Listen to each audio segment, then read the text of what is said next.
Hello and welcome to the West Yorkshire Football Show. It's the Leeds United 2-1 victors today. We're loving it, we're loving it, we're loving it. And it's our match review. We're going to get into it. We're going to break it down, see what we thought. I'm Stephen Brown. With me is Jason Booker. Jason, it's an ordeal, isn't it? Following Leeds United and watching Leeds United games. Like, wow, it was not easy again. It was another tricky game. We've got actually, it's pretty cool today because we've got a couple of different perspectives. So Jason managed to watch it on the radio, listen to it on the radio, yeah. Listen to it on the radio, watch it on the radio. Yeah, and I was in the stadium. So it'll be interesting to see kind of what we thought there, how we were vibing with that one. But it's a 2-1 win for Leeds over a good Bristol City team as well. Just before we kind of break it down and before we get into it properly, Jason, your overriding thoughts, mate. What do you think? What are you thinking with that one? I was surprised by the quality of Bristol City, if I'm honest. Going into the game, they actually had the third best away form in the division behind Leicester and Ipswich. Only lost once away from home all season, and that were at the King Power at Leicester. I thought they started the game really well straight away. Like they looked like they had real quality and confidence on the ball. I thought that were what I kind of took straight away. And then, I think to come out of the game with the win, they didn't have that many chances really, without breaking the game down too much too quickly. I think it's a really, really, again, important win, back-to-back wins before the international break. And we thoroughly deserved it, if I'm honest. Yeah. I thought we thoroughly deserved it. I think the only kind of downside to the game was that we didn't score more goals. And again, another day, we scored 4 or 5, I think.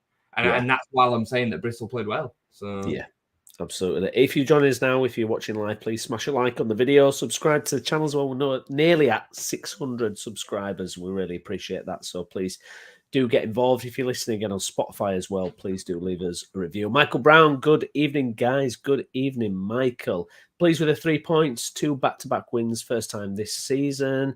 God, yeah, that's right. It is the first time this season, isn't it, as well? So get your comments in, get your likes in, let us know how you feel about today's game. Yeah, it was... we had to mix things around. I mean, full disclosure, I messaged Jason probably, I don't know what it was, around 20 minutes into the game. I went, is Archie Gray playing at right back properly? Because it was one of those where I was watching it, and obviously we're used to Archie coming back in and filling in, and we knew that Shackleton was out, and obviously Ayling didn't start. But it was absolutely, Archie Gray was filling in at right back. That was a definite thing that was happening. So there's a bit of a shuffle there, Jason. We've also talked, I've mentioned it quite a lot, banged the drum recently about not having Cooper, not having Ayling, not having the old guard. And I know a few people have mentioned that online as well about it's kind of a changing of the guards almost, kind of moving on.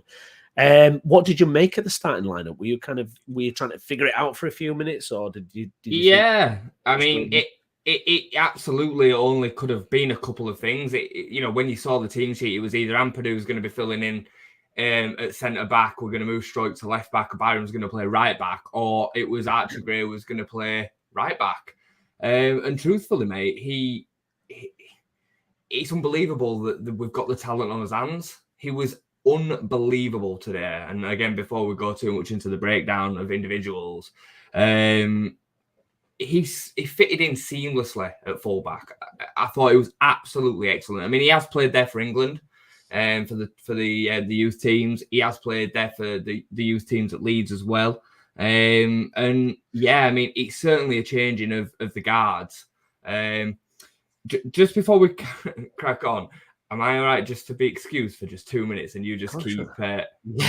it's been a bit crazy tonight, guys, in preparation to this. I can hear chaos going on out here. So can you just give me 2 minutes and you just ad-lib? All right. The Leeds United penalty box at half-time. Go for it.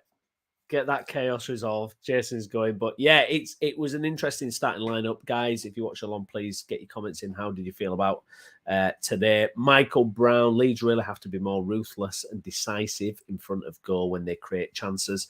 As with QPR, Bristol was 1 goal shy of equalising against Leeds United. Yeah, it was it was strange because I was in the stadium today and I had a great... I was in the East Stand, top of the East Stand, could see everything. But sometimes it's a little bit tricky to actually analyse what's going on. And I totally appreciate what Jason's saying about Archie Gray, but there were a couple of moments first half where I felt he not struggled at right back, but you could see it was not his natural position. But I thought he grew into the game in the second half. He was outstanding. 17 years of age. I mean, it's just incredible what this guy is doing. I mean, for the trust to be put into him by Farker. Okay, we've got no right back. You're going in. I mean, it's unbelievable, really. And he just steps up to the plate every time. I mean, it's just fantastic. As Michael has said here, the fact of playing Archie Gray right back with Ayling on the bench being overlooked, the omens don't look good for Ayling.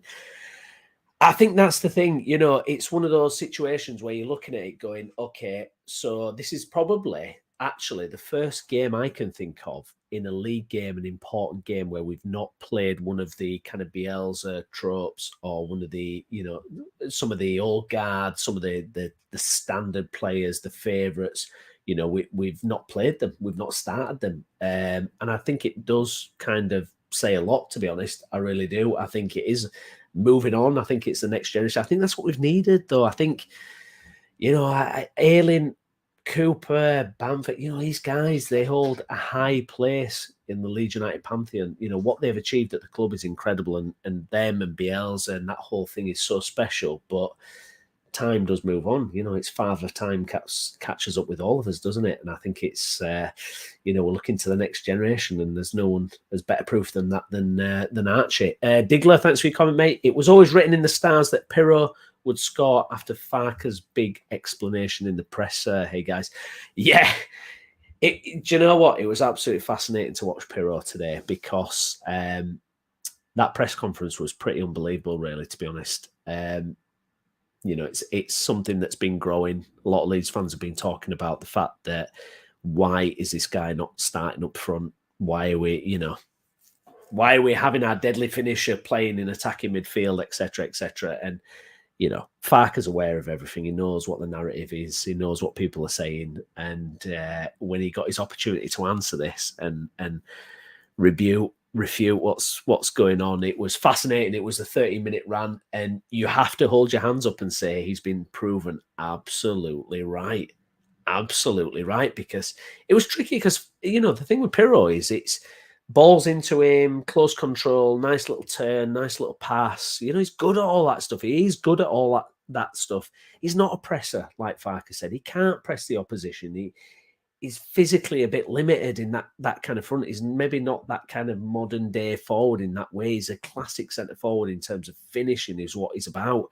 And it got to the end of the first half, and I thought, I don't know, it's a bit strange because you've kind of gone out on a limb, you've explained all this, but at the same time, when Farker's been talking about the fact that what Pirro can't do in terms of pressing, it's almost like, well, why did you sign him then? But actually, he's our top scorer, and then he comes up the second half with an unbelievable goal, by the way. Unbelievable goal, clever finish. He's our best finisher. I mean, is there anyone who can compete with Pirro in terms of decision-making and finishing? I mean, it's just ridiculous. It's absolutely ridiculous, and thank God we got someone like that. Jason, we've sorry. moved on to so many topics since we're down to Pirro, and I really want to get into Pirro with you actually because I'm fascinated to hear what you have to say about that actually. Just a couple of things on the team. So yeah, the Archie thing. I thought there were a couple of few moments first half where I was like, he don't look like right back. It's not happening. He's losing the ball. Blah blah blah. But at the same time, I'm like, God, this guy can adapt, and it's just ridiculous. And it is almost like it's like a cheat, isn't it? You've got this kid from the academy that's coming up who can just pretty much do everything, and he looks so good. I mean, second half he was really good. I thought he was really good. Second half. The left winger, Bell, for Bristol City, I thought he had a really good game. I thought it was a really, really good battle between the two of them. And the first couple of instances that they came up against each other, he actually had the better of Archie. But Archie grew into the game, got really confident, were able to carry the ball out of the back line, always made the right decisions, was strong, like put himself about like he always does anyway. And it got so bad in the end that they ended up swapping the wings. They moved him over to the other side, Bell. He went and played at the right wing and had a go at Byram instead. I thought he was fantastic. It was my man of the match today, and I know we'll come to that, but I thought it was excellent today. I really, really did. I thought it was brilliant. Yeah, I mean, the problem with Archie is going to be keeping hold of him, and just hopefully, like, Man City are going to be all over that. Well, Man City are going to be all over it. I definitely think that the Grey dynasty makes a difference. I think there's certain names within football clubs that do hold some weight. And I think Eddie and Frank obviously had such fantastic careers at Leeds United and are heralded as such legends. I think it's impossible for the youngers to then ignore that. And I think if Andy had been good enough, I think he'd have probably ended up playing his whole career at Leeds. You know what I mean? Like the only reason he moved on from Leeds was because he wasn't deemed good enough to the requirement. Actually, is good enough. So could that play a factor? If the team around him, absolutely. For me, when you look at that team going forward, he's absolutely. Not to get ahead of ourselves, but when you're looking at Premier League, you go, listen, this is a kid who's 17, dominating championship games. This is absolutely someone who can step up to that Premier League level. I mean, he's certainly someone who can grow into that role. I think the thing with Leeds is, because of the potential of the club, if we get to that point where we're back in the Premier League and progressing year in, year out, which is what we should have done. We should have absolutely been growing, not bloody ending up being relegated. We should have been growing. I think someone like Archie, you stay with us, you become the main man, captain, whatever you want to talk about. You play 15 years in midfield for Leeds, you get 500 appearances, and you be that legend for us. I really, really hope that is what happens. I think that is the only way it can happen, really, is, he's so mature beyond his years as well, Brownie. Yeah. Like, you just see the way that he's demanding so much of his teammates around him, his communication skills, the things that he does. There were a moment in, I think it was the second half, when he carried the ball out of the right back spot, and it was a threat, but he knew he could do it, and he knew how to position his body that if he did lose the ball, he was going to get a foul. You know what I mean? Just little things. He's so far beyond his years. And I don't know if you saw the interview with Eddie the other week. It's just beautiful, man. It's just lovely. I love it. I absolutely love that kind of the fact that his great uncle played in the best Leeds United team ever. And it's like, generations later, we've still got a Gray in the team. It almost feels like a good omen for Leeds. Like, good things will happen when you got a Gray in there. A big talking point, excuse me, Jason, from this week was the Farke press conference, his defence of not playing Pirro in the number 9, 13-minute rant, or whatever you want to call it, explanation or whatever. Fully justified today, you got to say. What can you say? I've got to say, I was one of those that was going, look, Joe Perreault, why is he not playing up front? Or almost, and you mentioned it on the stream the other day, people saying he wouldn't fit into a Farke system, or why have you signed a player that won't press as your strike? Why have you paid 10 million for a striker that won't press if that's what you want? Blah, blah, blah, blah, blah. However, comes up with the goods, and I thought it were a fantastic goal. Listen, if he does that all season, I'm delighted. It's only a goal that Pirro could. Yeah, it's only a goal that Pirro could score. He's the only one who can score that. He's the only one that can do that. Yeah. He aims in between the defender's legs. Absolutely. Like, he didn't even get a completely clean strike on it. No. But because of the accuracy of it and the fact that it had come through bodies, it goes in. Yeah.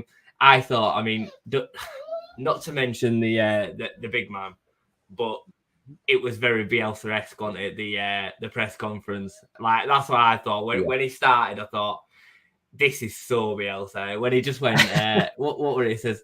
I'm gonna answer this question, and then can we just not talk about it again? I loved it. I thought it was brilliant, and I almost like the subtle arrogance. Like, I was a striker. I've had loads of Golden Boot winners. I'm a championship winner. I know my business, and I love that. Like, that gives the players that are playing for him confidence. You know, like, that is somebody that people will listen to. My only concern with it, and my thing is like when a manager starts having to tell people how good he is or what he's achieved, it usually means they're on the way down because they're having to go on past glories. I don't think that's what it was with Farker. No, I think it it was wasn't. rational and it was like, look, I'm humble, but look what I've done, and strike, look, all those golden boots that he reeled off at the end. He's like, I don't care about a golden boot, but I've literally had like 8 players that have got the golden boot. And today I just thought, you're absolutely spot on. There's only Perrault that puts the ball away like that.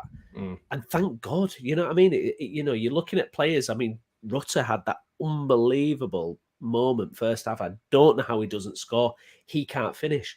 James can't finish. Somerville, yes, he gets the occasional goal, but it's Perrault, isn't it? It's Perrault who can do the job. Perrault finishes all the ones that a natural striker is there to finish, and everyone else looks like they've got no composure whatsoever. I thought Dan James did great with his finish as well, though, by the way, because he came across him on his wrong foot and he picked the spot coming back the other way. You always play it back the way it's come and whatnot. I thought he had a very good game as well today, by the way, Mr. James. Some of his deliveries in that first half especially were on the money. It was just that there were no there attacking that space. He whipped a few right across the 6-yard box. So yeah, no, you're spot on, mate. It is a chance that only Perrault will take. I mean, most of them won't even shape to shoot from that position because they'd think that they'd be blocked off. But he finds a spot in between, and that's the point that Farker was making, is that Perrault's not quick. He's not. No. He can link play from the 10 position, but he's not quick. He's not a presser. Yeah. So you need Jorginho to play there. And the other point that he made is that Gio wants to play there. Gellert wants to play there. Pat wants to play there. Yeah. Pirro wants to play there. They all want to play there, and he needs to find a way to be able to get enough of them in the team, in the starting 11, to win games and score goals. Yeah. And it's, on the whole, it's working. Like, it's not perfect. But again, today, I mean, we weren't perfect today. We were far better than we were against QPR, in my opinion, far better. And on another day again today, we score 4 or 5 easy, and we win the game comfortably. I thought it was a tough opening for us. I agree. That it was tough. I thought out there they were better than I thought they were going to be. Definitely. They I mean, it's like I text you. My wife. I went with my wife today, and she doesn't know Scooby Doo about football, but she was like, the players in black seem to be on it a bit more. But I kind of agreed. I was like, yeah, it's a little bit kind of all over the place. Do you know what I mean? They were decent, and I think it's a good game to get through. It's a good game to get through and get the win. Definitely, they had far more quality on the ball than I think a lot of Leeds fans will have expected. I do think some Leeds fans are guilty though of just expecting some of these teams to roll over. They see, and I mean this with the greatest sense of sincerity, right? They look at a team like Bristol City and they've got a load of English names in the team. Players like that are named like Scott Smith and you know what I mean, Michael Bell and they see these names, they don't know them, and they just think, oh, these are just going to be like brushed away by our team. And these are quality sides. Nigel Pearson's no mug, and he can structure a team really, really well. I thought they were really good. And like I said, the context of today's game is they've lost once away from home all season. They're third in the form team on away games. And that other loss, apart from ours today, was against Leicester away. So we've been a good team today. I think they'll be in and around top 6, mate. I think they'll be in and around the edge of the playoffs. Well, do you know what I think we handled really well? I think this is an underappreciated thing, was the fact that we conceded at the end of the first half, and I was in the stadium, and it was flat when we came out for the second half. When we came out for the second half, the atmosphere was like, everyone was like, oh, it just had that vibe of they've just equalised, and everyone was kind of sat back waiting for some. And Leeds, to be fair, did it. We got on the front foot and got that goal, got that second goal. Because that would have been really easy to just kind of ride that out. We've seen that at Ellen Road so many times with that bad feeling, a late conceded goal in that first half causes all kind of problems. But I thought we handled that really well. I agree. You just get that feeling from Fark, the press conference and everything. He's got that winning history, hasn't he? And he's trying to impress that on the players. And I just hope it sees us through, really. I said this midweek, Brownie, you can't win every game 3-0. Like, you have to ride some of these games out. And, you know, I think we deserve to win by more goals today, but they did have moments. But we when they did have their moments, we stuck in. You know, Rodon's strike again, brilliant. They were excellent. Some of Rodon's defensive headers today. Byram throwing himself in front of the chance at the back post. He had 2 today, did Byram. He cleared one off the line as well. Like, you have to win games like that sometimes. That's the difference between a team winning the division and finishing, you know, out even maybe outside the playoffs is winning them games today when it would have been easy to potentially concede another and only take a point. So, yeah, I agree completely, man. I was really impressed with today for so many reasons. There weren't any really bad performers. No. We probably should mention Glenn Kamara. I thought it was excellent. Again, I thought it was brilliant. I was going to say, I thought he was a little off it first half, and I thought second half he was superb, but I thought first half there was a couple of not sloppy moments, but a bit slow. He was responsible for the goal. I will say that. Yeah. You might not have seen that in the ground. You've probably only seen it. I don't know what he was doing, but he was facing away from the ball. The ball was coming like over his head, and his man ended up winning the header, unfortunately. But apart from that, I thought what he did really, really well today, that I think Archie sometimes struggles, and this is just pure experiences, he uses his body movement to open up massive spaces. He creates space for himself really intelligently with a bit of movement and a bit of body positioning. You know, even just a feint of a cross and then moving it the other side. And I thought he played really well today. It was definitely his best performance for us today. Yeah, I thought it was very, very good second half. I thought for me, first half he wasn't all that, but for the second half I thought it was absolutely excellent. I mean, just looking at that kind of overall team fight, it's kind of a fascinating place Leeds are at the moment. And you know, I was chatting to a couple of fans after. It's almost a strange situation for Leeds at the moment, because when we were last in the Championship, although we had Bielsa as the manager, we didn't have £35 million players and £25 million players and all this. And it's almost like when you're there in the crowd. I mean, we had it at Shrewsbury when we were there. It's that expectation and the pressure. It's another factor altogether, isn't it? It really is. Well, we are still definitely dealing with Bielsa's hangover. We're still dealing with that from the fan base perspective, because they remember how good it was. And what I will say is the difference at the moment is what we're seeing at the moment isn't as well oiled as what Bielsa had managed to get together. So we have better individuals now. We didn't have a Rutter, we didn't have a Pirot really. We didn't, you know, take Hernandez out of the Championship side. And I mean, even Jack Harrison, I would genuinely say just Pablo Hernandez. You take him out of the season 1 team, especially, and you didn't really have any individual talent. Like, I'm not. I know what you mean. Yeah, you know what I'm talking about. Real quality. Yeah. Now we've got Somerville, Jaden Anthony. We've got Rodon from a defensive position. When Spence comes back, we've got Spence, Archie Gray, Ampadu. Like, Calvin, I suppose, could have been equivalent to Ampadu, but there was very little raw individual talent in that Bielsa team. Second season, we had Ben White, and I would put Ben White in that kind of category. Now we've just got loads of them. The problem that we're seeing at the moment is we're seeing the machine operate perfectly for moments. We're inconsistent within a game. Yeah. Like, do you get what I mean? Not just over a 2 or 3 games. We're inconsistent within a game because it works for 15, 20 minutes. And then the machine's just not perfect yet. They've just not got it in play for 90 minutes. So, I think people just need to get a grip. You know, with faith. Sunderland got battered 4-0 at home against Middlesbrough today.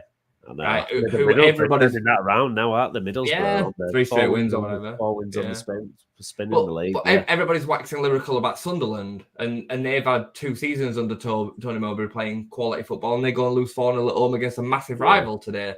I just, with the exception of Leicester and Ipswich, who just do not seem to be stopping. There's no way they're going to keep it up. There's no way. I won't believe it that they're going to keep that up for on and on. Surely not. Especially It's not Ipswich. Yeah. Ipswich are going to have a lull at some point. Yeah. Look at Sheffield Wednesday last season. I know it's in League One, but Sheffield Wednesday were just winning constantly. And they ended up finishing on a record points total outside of the top two. They still ended up finishing in the playoffs. So these lulls do come. And we just need to be there to take advantage of it when they do. Would you say you feel like we'll be a playoff team, though, at least, minimum now? Would you say when looking at you think definitely playoffs? 100%. We have got way too much for so many of the teams in this division. Even when we have off days, which I don't think we were great against QPR. I think we did what we needed to do to win. We can still win the game without conceding. I think it's a shame that we conceded today, but it's from one set piece. You know what I mean? Like, at the end of the day, that can happen. You can't keep a clean sheet every week. So I 100%, I look at the teams in and around us in the playoffs. So you take away the top two at the moment, I don't think any of them are comparable. Look at Southampton. Southampton drew 1-1 over Rotherham today. You know what I mean? Like, it's crazy, isn't it? If you're trying to Rotherham, what the hell did they do last week? Bloody hell, Leeds. Get your bloody act together. But it's come back to the point about the machine not just being fully ticking yet. Like, they are, we're going to see performances like Southampton away last week, where we just weren't really being able to make it click. But we've backed it up with 2 more home wins. So we're still undefeated at home as well, by the way.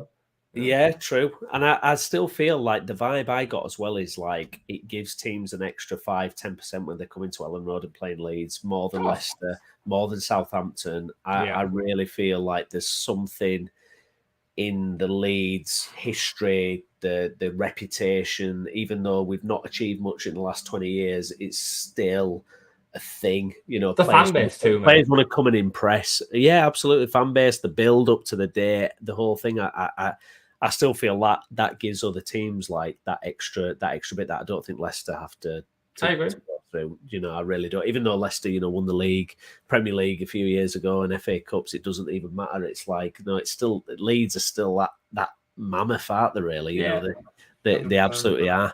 Jorginho Rutter, he is a very special player. I feel like he's in a stage now with Leeds where it's almost like a bit of a talisman for Leeds. I feel like he's so vital to what we're trying to do. He's just so good, Jason. I mean, it's just so important. I mean, it's his passing as well, his vision. I mean, he just, some of the. I mean, I've got to admit, I mean, I'm a big Somerville fan, but I'm deeply frustrated with him again today. Like some of the holds on to the ball. I mean, the bloke next to me in the stadium, we were both saying it's like so greedy. Stop being so greedy. Release the ball, mate. Release the ball. I mean, Rutter, it just seems to have that kind of. He knows when to release the ball. He knows when to, and he always gets it right. His choice of passing on both feet is fantastic, and his weight of pass is usually perfect. There was 2 today where if they'd have been as perfect as they normally are, there'd have been goals, and he just put half a yard too much on them. Again, you won't have been able to really tell it watching it only once. They were great passes. They were the right choice of passes, and they still made it to the target, but they were just a little bit overhit, which then allowed the keeper to come out, especially the Pirro one in the first half. But yeah, he's fantastic, mate. I mean, the pirouette that he did on the edge of the box in the first half, he spun away from 2 and then played it through. I think that was one of the chances. Oh no, he tried to play it back through to Ampadu. Had gone through and Rutter put too much on it. But yeah, I mean, if he could finish to the standard of Pirro, he'd be 50-60 million pound Premier League striker. The guy's a joke. He's ridiculous. Isn't he? Like, the way that he picks the ball up deep and he just how bad was his chance? How bad is the chance that he missed? Well, I've only seen it in real time, and it looked kind of like, I don't know, he's missed it. How bad are we talking with that one? What I will say is Somerville doesn't play the greatest cross. So Somerville puts it across on his left foot and he kind of kicks it into the ground. So the cross comes across like that. It bounces up and comes across. Right. So it comes across to Rutter at like knee height, I would say. And obviously because it's on Rutter's weak foot, he's having to kind of adjust and try. But it's really bad. I mean, he's 3 yards out and he puts it over the bar. All he has to do is kind of fall into it. So yeah, he can defend him a little bit. But what is going on when you can play the perfect pass so many times, but you can't finish. Like, what is the difference in that It's just kind a certain of technique, process? isn't it? It's just a certain It's the same as Ampadu. Like, Ampadu can spray a 70-yard pass from one side of the pitch to the other on a Yeah, dime, but he can't strike the ball cleanly when it's coming to a shot environment at the edge of the box on his strong foot. He hit a wicked one on his left foot today. But yeah, he can't strike it cleanly when he's striking on goal. It's just, I guess it's just a different set of skill sets, isn't it? And composure, and that's why he's a midfielder and not a striker, I guess. Because everybody starts off being a striker, don't they? Everybody wants to be a striker. yeah, it's the most exciting one, isn't it? And you just work your way back with your when you can't finish. Yeah. Dan James, I mean, he's a fascinating player, Dan James, and he really is kind of gets a lot of criticism. People kind of he's one of those where his mistakes seem to get highlighted heavily more than the majority of the players. But in terms of goal involvements and what happens when he's on the pitch, and the fact that he's a completely different player to Pirro, Rutter, and Somerville, he's not technically gifted like those guys, but there's something about him. I mean, is it time we need to kind of recognise this guy and say, look, he's good enough to be starting? I've always recognised that. Well, you have, yeah.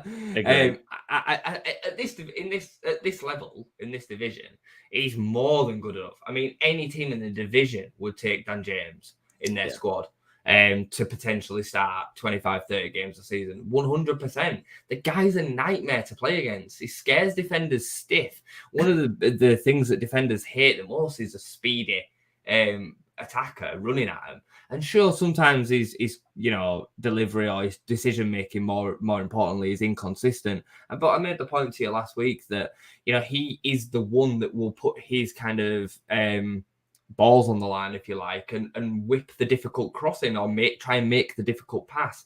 He doesn't hold it back. He tries to make them passes happen. And today, he could have had 2 or 3 assists today if the attackers had have made the right runs and movements, because his crossing was good today. And then he gets his goal as well. I thought he was really good today. Really, really good. I thought he backs up Archie well too on that side. No complaints about Dan James today. I don't even think he was particularly wasteful either.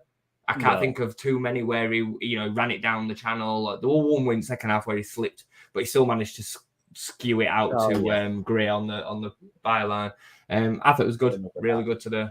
What did you make of Bamford? Because it was kind of when Bamford came on, it was kind of he makes things happen when Bamford's on the pitch. But there was a couple of times, there was one particular where all he had to do was play the easiest, simplest, and he passed it to the defender. Yeah, it was so bad, wasn't it? It was like it was on the right. I'll let you know. So basically, where I was is the top of the east stand, so you can literally see it almost bird's eye view. Yeah, and it was like to literally pass it to the defender is almost unbelievable. It just seemed to take forever about it as well, didn't it? Like it was the first one because he had 2. He tried to play another one across the Jadon Anthony after that when he probably should have shot. And thankfully it didn't mean anything. But it's just a bit of an enigma in it. It's a bit like some of the Dan James stuff. It's the decision making. I think sometimes when Bamford's got the ball, especially since the downhill curve has started for him, and I do feel for him because injuries are horrible, but it's like when he gets the ball, the whole ground just goes and zones in on him. It's like he's got the spotlight on him and nobody else is there and everybody's waiting for him to balls it up. That's what it feels like. You're just waiting for it. And he must feel that. You know what I mean? He must feel it. But yeah, it is like that. Yeah, it is. Yeah, and you're just expecting the worst to happen almost, and it's. I'm behind him there. I'm all behind him, and I think he does have a part to play. I've said it a few times, and I think he can make a difference. And I think both games when he's come on, he has made a difference. Yeah. I don't know if I'm just hearing this in the circles of Leeds United social media and whether it actually exists or not, but I feel it too that he's got a little bit of a experience complex. Like I think he thinks he's a little bit better than everybody else, and you want a bit of that. You want a bit of arrogance, but not too much. And I think it feels sometimes like I'm the man. Like all stand for Lord Bamford. You know what I mean? That's how it kind of feels a little bit sometimes. Yeah. It's definitely not the case. No. Sometimes with that decision making, like wow, yeah. It were nice today to not have not have any of them start though, wasn't it? Yeah, I mean, do you know what? It didn't even properly register with me that Ayling didn't get in at right back, and it was kind of, it's kind of wild. That's it. It almost feels like that is it with that crew, and I think I have no problem with it. I have absolutely no problem with it at all. Interesting to know whether Luke were injured today or not. Was he just not selected or not? Wild to play actually there, yeah. Wild. Yeah. You know, I know Ayling played midweek, but it's still wild to think that it was the right call though. It was the right call. He's a better footballer than Ayling. I think he's on the upward trajectory and all that. And we've spoke many times about Ayling's deficiencies and whatnot. A couple of comments post match from Farker as well. There's a great one here about Perot scoring. He says, "I'm pretty pleased, but it's not like I'm sitting here saying, 'Look, I told you.'" It definitely is, Daniel. He definitely bloody is. He definitely is. Yeah. I mean, you know what? Honestly, that were going to be one of my angles coming on if we hadn't won that game and Perot didn't score. One of my things would have been, you know, what do you think about Farker talking about? What is the game today? And he didn't score. What is the game today? What is the game? What is the game? Yeah, he said he was tempted to throw water bottles at half-time after conceding the equaliser. Said that his mood was, but I didn't want to throw water bottles. I didn't want to show this. The players don't need an over-emotional manager. Take note, Jesse Marsh, by the way, if you're watching that. Delighted with the win. Should have been more convincing. The only thing I can criticise is that the game should be buried. On Gray at right back, he says it was an idea, but all credit to player for bringing it on the pitch. Yeah. I mean, it's just. I fully expect Archie Gray now to rock up like 30 odd appearances this season. Oh, easily. I think he plays most weeks, even if he doesn't start. I think he plays. He's just a top player, mate. Just a top player. Yeah, absolutely. We got a few from the bench as well. Cooper came on, Jaden Anthony, Gruev as well. Do you know what? Yeah. To my shame, I actually had to get the match day program out because I saw this 22 or 44. Come on, number 44. I was like, who's that? And I was digging around for the program. It was Gruev, but he was playing like attacking central midfield. I was like, we haven't seen him much yet. We don't know what he's got really, like, so far. But it's not a problem for me. Like, at the end of the day, if he's not played his way into the team yet, then there'll be a time for him. There's going to be a time where Ethan gets suspended or injured, and he'll have to come in, and we'll see what he's made of. You know, he's a Bulgarian international. The guy can't be a mug. So I'm confident that when the time's right, he'll play. How happy or how important was it before the international break to get that back-to-back win? By the way, as you know, I think vital, isn't it? Really, that we're going into that, especially after the Southampton one last week. It is so vital that we've picked up these 6 points. Without a doubt, these two games were huge, especially on the back of the loss against Southampton. I think they were absolutely massive. You know, we've had games earlier on in the season where we probably deserved to take 3 points and didn't quite manage to get it over the line, and we're now turning them kind of games into 3 points. Back-to-back home wins after again struggling to get wins earlier on in the season at home is huge. And these are teams that we do need to be beating. There's no disrespect to either QPR or Bristol City went to say that. If we, are wanting to be challenging up and around the top. And I do think Bristol City are going to be right up there. They were far better than QPR. Far better. They're the best team that, in my opinion, that's the best performance from a team that we've seen at Ellen Road this season. I thought they were really good today, mate. I thought we were far better and we deserved, more goals. But I thought they were really good. Yeah, no, absolutely. We'll get through some of your comments now. Thank you very much, guys, for getting involved. Kevin, evening, Jason and Brownie. Evening, Kevin. Hope you enjoyed that one, mate. Arthur, just like to say to every Leeds United player, I really enjoyed this game. Thanks. There you go, Arthur. Glad you enjoyed, Arthur. Absolutely. Michael, if Leeds don't get promoted this season, the talk is that they could lose Rutter, Sunderland. I'd say, well, I mean, kind of a given, innit? You lose your best players when you're a top team if you don't get out of the division at the first time of asking. Some of these players have stayed probably beyond what they wanted to stay anyway, given that they all see themselves as Premier League players. So I think there'd be more than that. I think there'd be Ampadu. I think Gray would be under the spotlight. I think would keep him. But I think Perot. I imagine that he'd probably still be able. I expect that he wants to play Premier League football. He's not getting any younger. So, yeah, I don't think they're on their own on them ones. No, definitely not. Arthur should give Rutter less missed easy chance, but he was everywhere today. Fantastic. Yeah, I think he's becoming a bit of a talisman, to be honest. I think it's just physically as well, and the way he holds the ball up, really impressive, really impressive.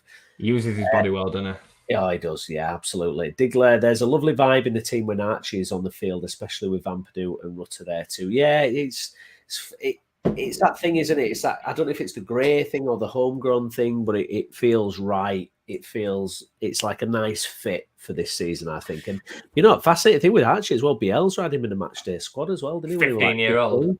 He were on the bench at Arsenal at home, wasn't he? When we had literally that ridiculous bench.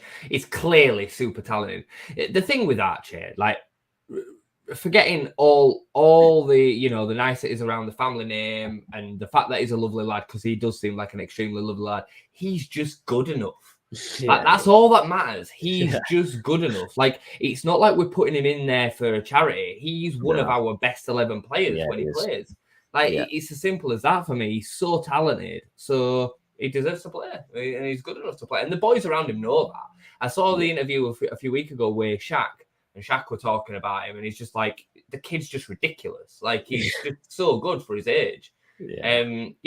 It's funny, in the first half, I was actually thinking about Shackleton, and I was thinking that Archie is Shackleton with talent. Like, he's got, because, he can play the positions, he's got the energy, he's got the, the desire, the work rate, and all the rest of it, but he's got a bag load of talent as well. Yeah.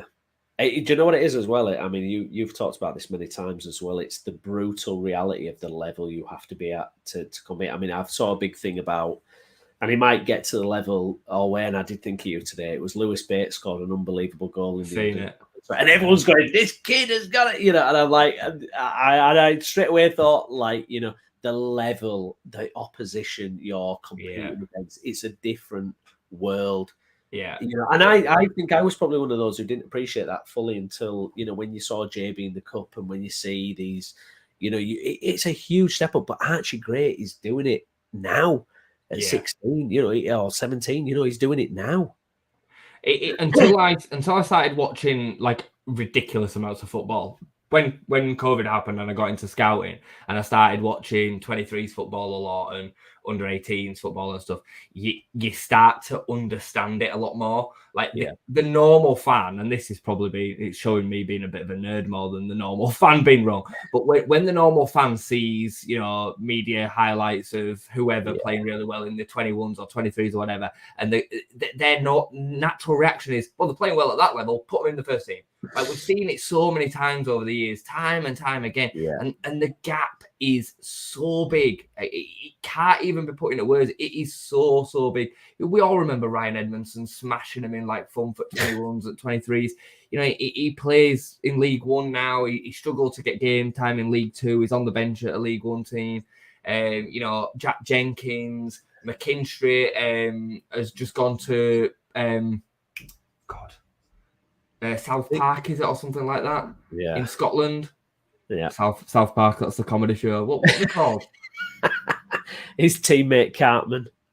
He's got a team in Scotland in like the 3rd division anyway. McCarran, no, it won't Queen of South. I'll find it later. Someone help us in the chat there, please. Noah Kenny was one of our best at 23 level. He's at Shrewsbury on loan from Hibs. And these are the players that you were saying that you wanted to play first team football at the top of the Championship or in the Premier League. Like, so let it be the lesson that these are not the answers. And I really like Lewis Bates. Bates is a great example of it. Like, I like him too. But there's clearly something that these super skilled professional coaches and managers, Daniel Farker and his team, see that make him not. Sometimes it's not just talent on the ball, it's the talent within the tactic to be able to put it out in play. That's one of the biggest things that the players that play at the very top of the game have, that the ones lower down the ladder don't have, is the capabilities to play within a structure. They'll play, take Jordan Henderson as an example, right? There'll be players, centre midfielders, so much more technically talented than Jordan Henderson on the ball, maybe even have a better passing range than Jordan Henderson, but his ability to be able to tactically put something out there as part of a team it's so underappreciated by normal fans, I would say.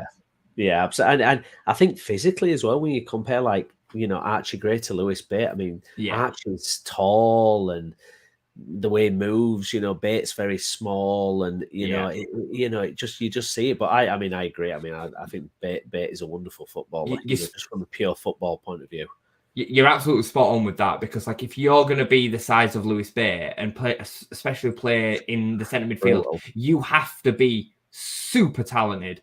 Like extra, because you're going to lose so many physical battles. Yeah. So Queen's Park. Are you Iniesta? Are you Xavi? Are you Iniesta? Exactly. No. Sorry, mate. You might not know. Basically, is what the standard is, isn't it? Some great ones here, actually. Let's have a look. I'm trying to see the one where someone said that Dan James is better than Aronson. Who would you take right now, Aronson or Dan James? Oh, Dan James all day long. Because everything that Dan James has as a deficiency, Aronson has as well. And Dan James has skills that Aronson doesn't have. He has abilities that Aronson doesn't have. Like, there you go, by the way, Queen's Park. That's what I wanted. Yeah. So they have all these names that are just the same, but like different variations. Back to front. Yeah, exactly. Let's have a look here. CB James should have been at Leeds last season. He puts in a shift, makes chances and pops up with goals. Not like some of the last season's squad. I mean that is a great point, actually. I mean, what impact could have James had last season compared to some of the tripe that we had to deal with last season? He would treat like absolute shit by our club, if I'm honest. Like, regardless of your opinions on him, he was treat horribly by our club, I think. Yeah, no, I absolutely agree. There's a really good point, actually, that I wanted to... here we go. Mark, thanks for your comment, mate. There'll be games where against the run of play goals will go against us unless we start taking more chances when they come. The gap to the top two is so big that 1 point is no good. See, now, it's a strange thing because we do have this pressure on us. I think drop points is almost not good enough, where we think it's, we can't drop points. Do you know what I mean? It's like I feel that pressure. You can't drop points, I do think Mark's got a bit of a point there, but it's coming. Like, it is coming. Chances that we missed today, a couple of them, especially the Rutter chances, an example. That you're not going to miss them every week.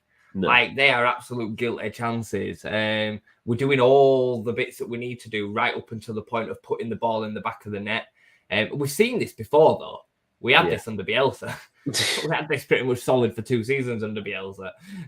So I'm not worried about it, but I definitely do think there's a point to it. And I think the level of Leicester and Ipswich so far is causing us more of a problem than anything else, because really, like, the division doesn't usually look like this after 10, 11 games. There's not usually a 9-point gap between second and third. But this season, Ipswich and Leicester have just been so good to start the season off with. So I mean, Ipswich. I mean, I kind of we had a big match, big season preview at the start, and I kind of said, "Oh, Leicester getting back-to-back promotion, Ipswich, sorry, getting back-to-back promotions," and you don't think, oh, it's actually going to be a thing. But I mean, you look at some of the results as well. I mean, beating Southampton away, trouncing Preston today, beating Hull 3-0 Tuesday. I mean, it's crazy, isn't it? And it's like what Mark says there. Drop point for Leeds just feels like an absolute hammer blow. And it's that thing as well. It's like it's a very weird position because like our resources are top 2 in the league. It's like there's almost no excuse for not going up in a way. But football don't work like that. No. Football does not work like that. You have to put a team on the pitch that are an actual competent team. But yeah, it's a bit of a mad one. Ipswich are still riding that wave. I remember when Farkeloff took Norwich up, I think they won 10 in a row at the end of the season. That season, like any team can put that are up there can put a run together. I believe our run will come. I do believe our run will come where we will win 5, 6, 7, 8 games in a row. It all depends on just how much of a slip up them teams at the top have, and they will have runs where they don't win games, especially Ipswich. I truly believe that will come. All we can carry on doing right now is carry on trying to get better and the performances get better and keep on winning games. I mean, this team with Nonto and Spence, Yeah, Nonto. exactly. Oh, I mean, that is unbelievable quality. Spence for me is the one because I just Yeah. think he changes the whole dynamic of this Oh. team. Will get goals from the fullback positions. He's got the recovery speed to get back around and help the defense if he gets too far forward. I think he'll be a top player, and obviously Nonto's a great player as well. But yeah, no, I agree. Enzio, thanks for your comment, mate. Got to say, Bristol City were good today. Played some good football and were dangerous at set pieces. We had a lot of good performances today. Rutter was brilliant. Shame he missed that chance. Yeah, we I saw. it is a shame. I think it was Arthur who said, do we think that Perot would have scored that chance? I think he probably would have done. Because again, I just think that's the natural position of a striker. I think he opens his body up a little bit more, gets his body over the ball and puts that in. That is like bread and butter in it for Perot. Whereas that coming across on Rutter's unnatural foot, even though it had been Perot's unnatural foot as well, I just think he would have made that chance. But I mean, do you know? I would love to know with Perot touches to goals, like how many touches he's had to. Do you know what I mean? I mean, which is fascinating, really, when you compare to like how many times Rutter touches the ball and Somerville and James, and yet Perot top scorer for us. 5 goals now in what 8 appearances. I mean, it's fascinating. I mean, you can't say it isn't working. You can't. He's very clever, mate. He's very, very clever. Like if you just stop and watch him in some of the attacks rather than watching the ball, you'll see some of the movement that he puts in and the positions that he takes up is very, very clever. Very clever in the way that he positions himself. Yeah, he's got that extra level of composure as well that the other players don't have. There's something about the way he positions himself. I think sometimes when he's trying to pivot out of trouble and there's players on it, don't always work. But in a striking position, it really does work. Let's have a look at some other comments here. Enzio, Bamford will not have been in that position though after. Oh, sorry, I've kind of interrupted a thread of consciousness there. They're having an argument about Rutter and what Bamford might have done there. Diggler, Monto frightens the hell out of defenders. He forces the opposition to change their shape and tactics. I mean, what other championship team would have a Nonto? I mean, a Willy Nonto, an Italian international who scored at Old Trafford last year, and I mean, it's preposterous, isn't it? Really, it's really out there, isn't it? We've got so much talent in them positions. Jadon Anthony, Dan James, Somerville, Perot, Rutter. Nonto, and I'll throw Pat Bamford in there as well. I don't think that there's a team in the championship that wouldn't take Pat Bamford for the championship on the bench, like as a second striker come off the bench. Like he's still a top player. Like he is a top player. I know he's not the player that he was a couple of years ago. Whatever it was that he did today. I know, my Christ. God almighty! It's almost like I don't know what it is. It's almost like I feel for the guy because he must be in his head. It must be like he can see all the options there, but it's like it's like a magnet to the wrong decision. It's just like oh God, and there's so much baggage with Bamford as well. But I personally think the substitute situation works perfectly for him. As long as I'm not having to be forcing to seeing him start every week, especially while he's a bit injured, then I'm all right. I'm okay with that. Like when he comes off the bench, he makes a difference. He's definitely still putting it in. Like he wants to contribute. He wants to probably get his starting position back, and I can handle that. And I trust Farker to. Farker's 100% concretely now shown that he's not buying into no dressing room shenanigans. He's picking the team. He's picking his strongest team. He's making decisions based on the fact that he thinks it's the betterment of the team. And if that involves Cooper, Ayling, Bamford not being in the starting lineup, then so be it. And we can't argue with that. How do you feel about that? How do you feel about none of those Bielsa boys being in the starting lineup now? It's football, isn't it? Like, never have in my whole time watching Leeds have I ever been that committed to a set of players but Bielsa created that in all of us. Because we just all of a sudden saw this flower blossom, and we all changed the way that we felt towards some of these players. That we loved them, and we still do love them. We love the memory of them for sure.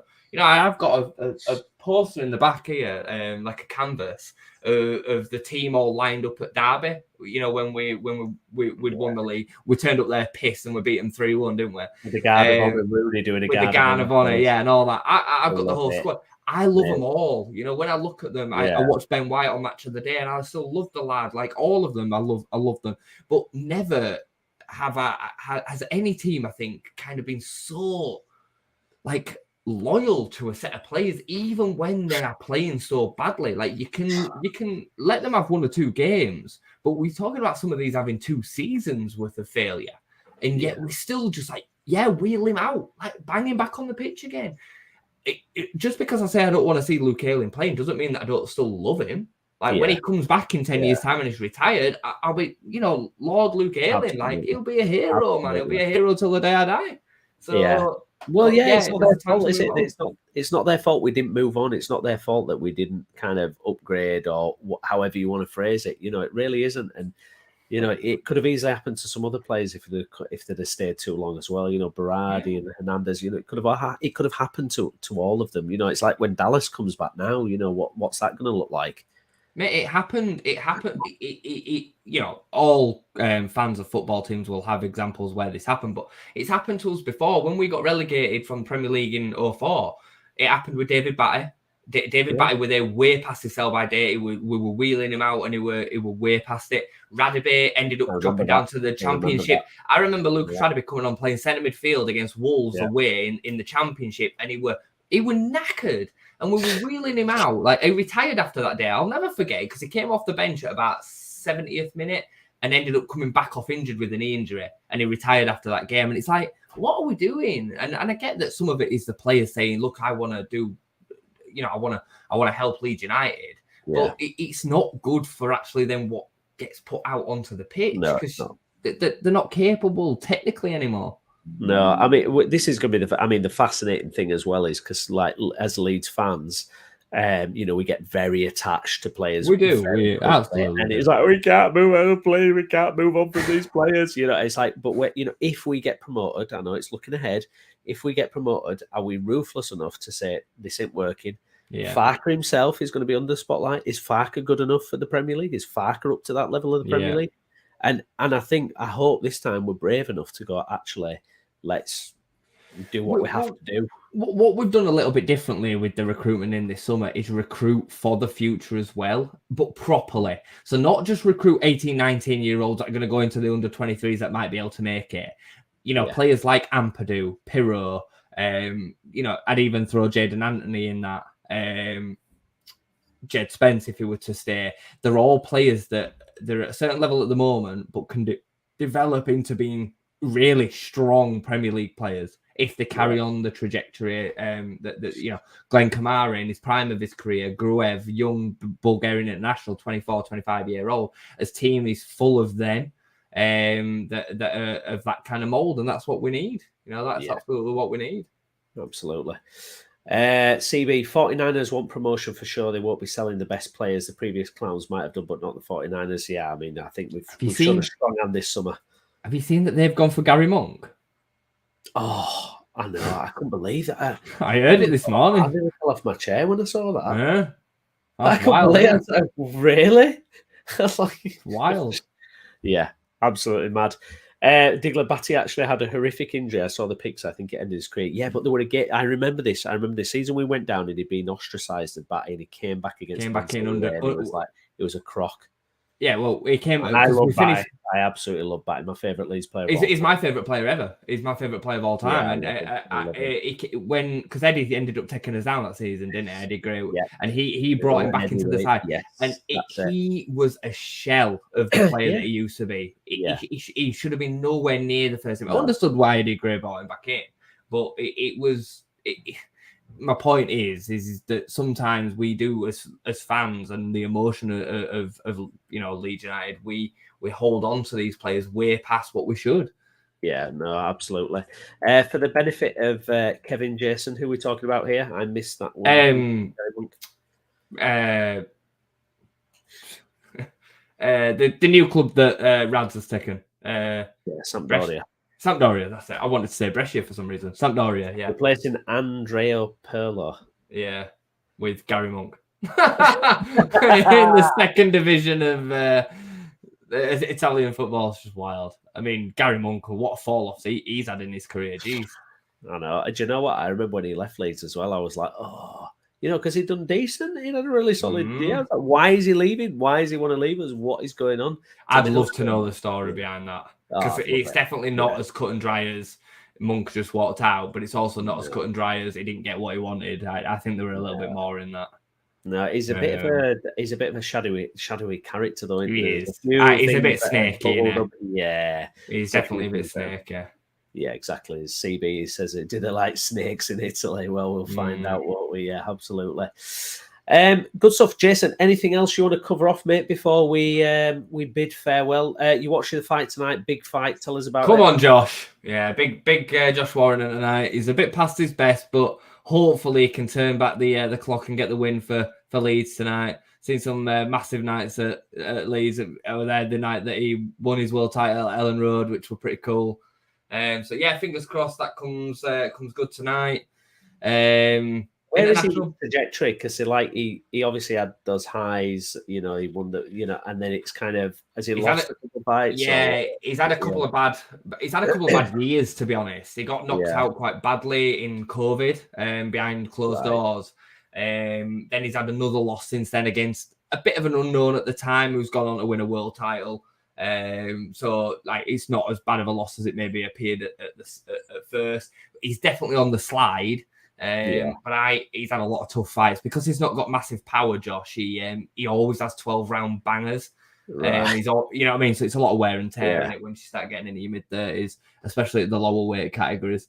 But hopefully he can turn the clock back today and get a W, because it'd be nice to be. I like Lee Wood, who is fighting, but he's a big Forest fan. And it's a big rivalry of Brian Clough derby there, and Brian Clough derby. Come on, can't be having that. Yeah, so we're going into the international break now from a Leeds United point of view, which is nice with 2 wins. I hate the international breaks though, because I hate having to wait for football to come back. But yeah, I'm happy with where we're at, mate. We're going to this international break 1 point behind Preston in third, I believe, if I remember rightly. Yeah, that is correct, mate. I'm looking at a table now. We're in 19. We've got 19 points. Preston are on 20. They've lost the last 3. They've not won 4. So right now the next step is third. That's how I see it. Because Ipswich and Leicester are obviously a bit of a gap at the moment. So no matter what we do, we can't catch them in one game. So we need them to start obviously slipping up. So let's target third. And hopefully we'll start seeing them 2 slip off. But even given everything that we've gone through at the beginning of this season, where we now find ourselves at, I think we're doing all right. Yeah. We've lost 2 games this season. We're undefeated at home. We've got 5 clean sheets in his last 7. There's a lot to like, and we're playing some good football while being a little bit inconsistent in game state. I think we should be happy, guys. I really do. Not perfect. It's not Leicester, but we're on the right track. We're getting there. I'm just having a sneaky look at Ipswich's games post international break. So they've got Rotherham, Bristol, Plymouth, and Birmingham as their next 4 league games after that. And it's if you're targeting anyone, you're looking at Ipswich, aren't you, really, for a drop? Sure, of course. Leicester are pretty rock solid up there. Although you never know, but we're nicely poised. We are nicely poised. I agree. I think we can't have expected much more from where we are at the moment, really, from where we were in the summer and the last 2 seasons. So. I mean, Farke's spoken how many times about relegation hangover and the feeling and vibe through the club, and it's true. It reverberates, and I think it takes time to kind of expel that. And how used to this team were to conceding goals and losing games, and it's changed both of them. Especially the lack of goals that we're now conceding, even the lack of chances that we're now conceding, just in general. So, he's certainly had a huge job to do, and he's done. If I'm going to score him, I think he's got an A. Maybe not quite an A star, but he's definitely got an A. He's done a top job, mate. He's done a top job this summer, Daniel Farke. I love everything that he's kind of created. I like watching the team again. I like what he's done to some of the older, not the old guard, but the players that were here, the likes of Stroik, Melier, the confidence that he's been able to put back into the likes of them, Dan James even, coming back to Leeds again after being kind of bombed out. You're my man, Jorginho Rutter. Look at Rutter and the smile that he plays with every week. Like, it's huge. But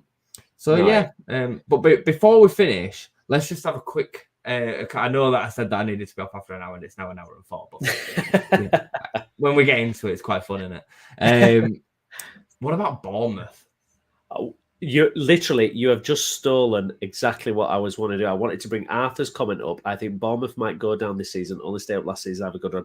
I've got to say it. Listen, when a player leaves Leeds, I forget about them. Blah blah blah blah blah. I would love Bournemouth to go down and waving Tyler Adams and Luis Sinisterra and Andoni Areola going bye. And Max Aarons down. Max Aarons as well. I mean, I'm loving that. I mean, listen, Everton are a shamble, an absolutely shambolic club. They've got Jack Harrison, who said he'll keep an eye on our results, by the way. Thanks, Jack. What a legend he is. Keep an eye on our results. He's only had 5 years with us, but he'll keep an eye on results. Thanks, Jack. Scored today, didn't he? Patting us on the head, yeah, he did. But Bournemouth, I am absolutely loving how terrible Bournemouth are doing. I make no bones about it. Everton have not won at home this season, and Bournemouth rock up there today and get pumped 3-0. I mean, what are they doing? Yeah, do you think he's? How long before real pressure is on? I think it's on, mate. I think it's on because the teams at the bottom of that division are so crap. Like Luton, Sheffield United, and Burnley. I mean, they'll be lucky if they win 6 games between them. I think they are horrendous, and Bournemouth are in there. Like they are right in there 19th. With that mess. Yeah, bloody 19th. Gary O'Neill, I mean, I had my opinions on him and I understood the decision. I thought it was brave, but I thought it made a lot of sense. You wanted to progress for the future. But, in hindsight, certain clubs, and I mean this again with respect, certain clubs need to understand which lane they're in. And I think Bournemouth are one of them. Like, they are never, ever, ever going to scale the heights of being able to develop into playing an Andoni Areola style game of football. I don't think they haven't got the players to do it. No. They've not recruited the players to do it. And, everybody can say, well, yeah, but look at Brighton. Like, Brighton are a freak. They are a one-off and that culture runs through the whole club from under 15s football all the way through to the first team. That's not normal. And Bournemouth, strange recruitment. Even the recruitment of Tyler Adams is just it's looking more and more bizarre by the day. Oh, I mean, what were they thinking there? Like, what was the idea? Like, is he an Areola type player? Like, he's not technically gifted. Weird, isn't it? I'm like, where was that from? Was it just because you could? I mean, I'm looking at Sinisterra now. I mean, Sinisterra came on, he was again on the bench. Yeah. It's like third substitute appearance. Max Aarons was on the bench today for them. I mean, I don't get it, Brownie, right? Sinisterra, right? So Jadon Anthony had started 3 of the 4 Premier League games before signing for us, right? And played in all of them. They signed Sinisterra, who's on more money than Jadon Anthony, right? And give us Jadon Anthony and then don't play Sinisterra. It just don't make sense. After Jadon Anthony had started, it just don't make sense. I don't get it. I don't get it at all. No, I mean, it just seems like a scattergun approach. Like they've literally just gone, right, who can we get? And like just get it. I mean, and I think you're absolutely right about staying in your lane and the fact that if you're going to get someone like Areola, it's a cultural shift you have to make as a club. Absolutely. It's a cultural thing where you have to. I mean, Tyler Adams is not an Areola player. I know he's not played. He's just not in a million years. Like it's just not. It's just a strange. I mean, even the recruitment of that, and we can all be a little bit bitter in aftermath and say, Adams, all he did was pass side to side, like Arthur said there, and some of that's true. Right. And if he was still here, we'd be saying, oh, he's best defensive midfielder in Championship. Like, that's just how fans are. Right. But there is an element of truth to it. Like when you actually have a look at the recruitment of that and you see the player that even he was for Leeds United, like I liked Tyler Adams. But it's not a patch on Ethan Ampadu. He's No, not it's a not. patch on what he can give you. And we paid £8 million for Ampadu, and they paid £25 million for a player that had been out for 5 months with a hamstring injury. No. It's just nuts.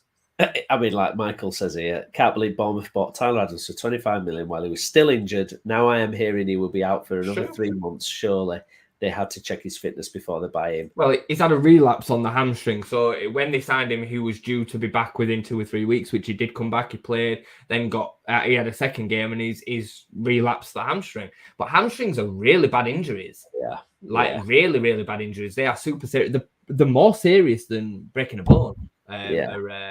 Once that starts as well, isn't it? Once you start with all that bloody hamstring nonsense, it'll be football's very explosive, isn't it? And it all runs through your hammies. So it's huge risk. And it's funny with these, all these players that have gone out on loan and they couldn't wait to get away from Leeds. And I look at Sinisterra and Adams, I look at these players and go, how short-sighted. If we pass you on the way down, like how short-sighted. I mean, I just feel like some of these, is it age and influence or what, where you're just looking at it going, look, this is Leeds United. I mean, Bournemouth.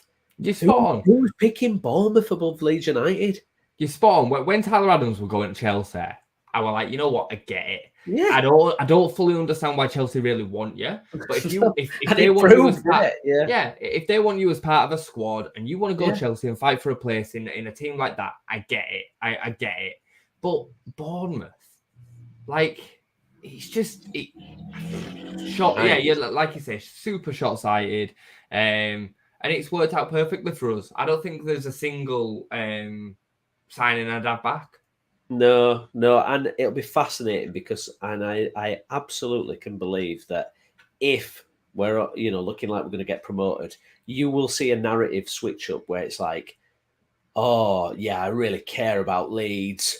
Yeah, I can't wait to go back to Leeds. Do you know what I mean? You'll see it with all of them. You'll see as soon as they get the potential Premier League back, they will all be like, I can't wait to go back to Leeds. Max Verber, nah, mate, we've got someone called Joe Rodon. Joe Rodon, who's about 5,000 times the player you are. I love watching Rodon. Bugger off, mate. Today, honestly, come up, like bang, header, bang, and the crowd is just pumped, and it's just like, that is a proper centre-back, is that? But he's actually quite modern as well.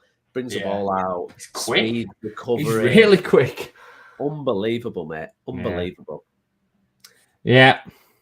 I hear Rocker's doing well, though. Hey, Rocker's the only one by the time of it. Let's get that progressive passing from Rocker back.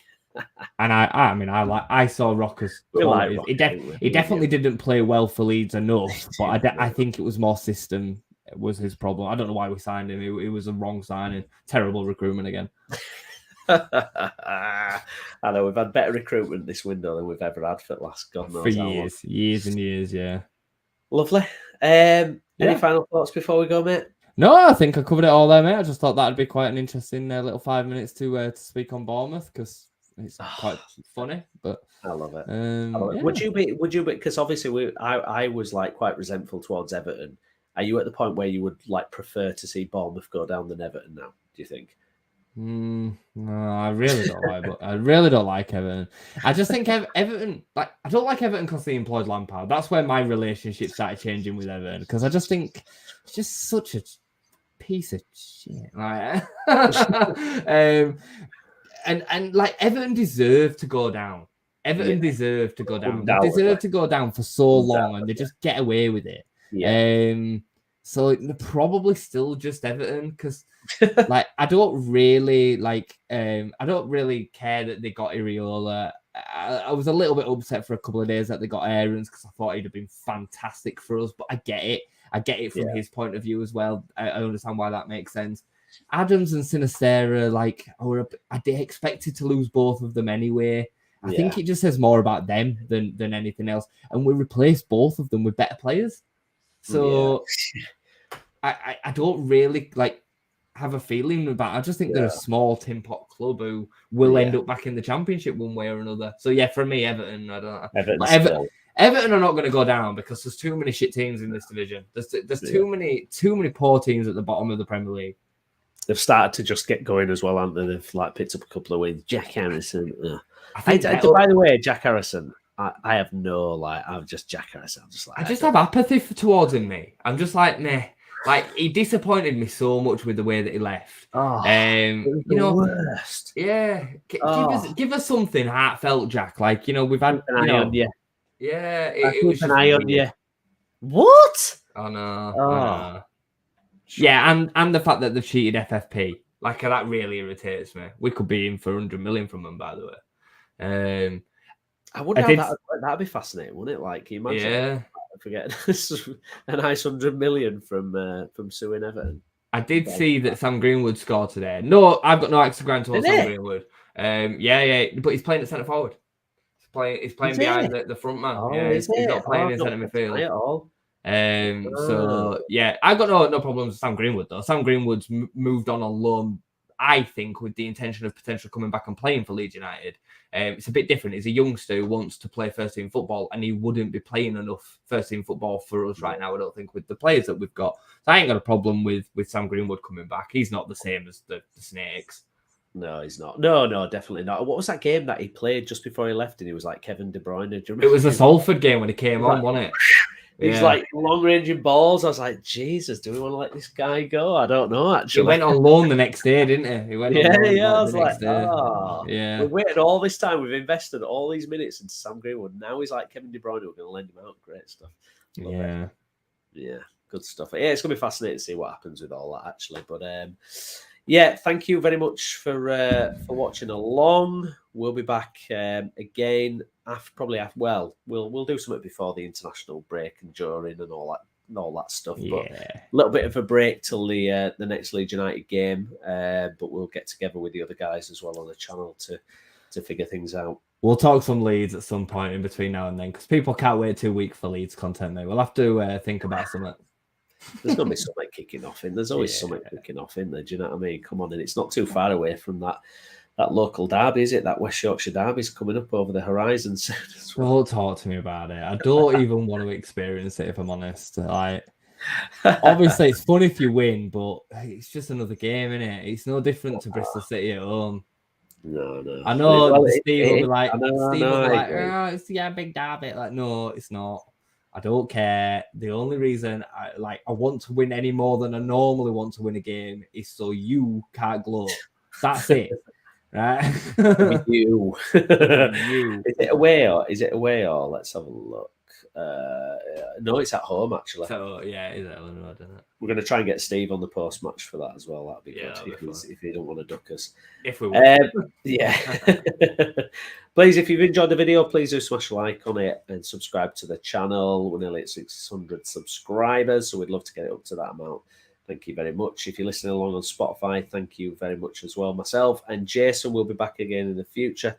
I've been Stephen Brown with me, Jason Booker. Jason, thank you very much. Come on, Josh Warrington. Here we go. Yeah, come on, Josh. Come on, Josh. Let's make it, a good day for Leeds all round. All round, yeah. We'd like that. And we'll be back again in the future. Thank you very much for watching.